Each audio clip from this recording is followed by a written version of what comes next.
You want to fight me? What do you say by anytime, any place? You want to run your mouth? We can be two consenting adults. We can finish it here. Okay, that's fine. Perfect. You want to do it now? I'd love to do it right now. Well, stand your butt up then. You stand your butt up. Oh, hold on. Big guy. Oh, stop it.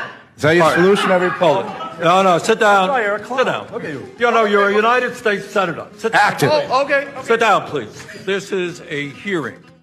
And God knows the American people have enough of contempt for Congress. Let's not I don't make like it worse. thugs and bullies. And that's what- I don't like you because you Hold just it. described yourself. Because I did challenge you and I accepted your challenge. And you went quiet. No, I didn't go quiet. I was. Hold on. You challenged me to a cage match, No, acting like a sir. 12-year-old schoolyard Hold it. bully. Excuse Sir, me. hold on. Hold it. No, excuse me. I will say exactly. Senator Mullen, I have the mic. You have questions on any economic issues, anything that said, go for it. We're not here to talk about physical abuse. Senator Mullen, do you have a question for the witness? Yeah.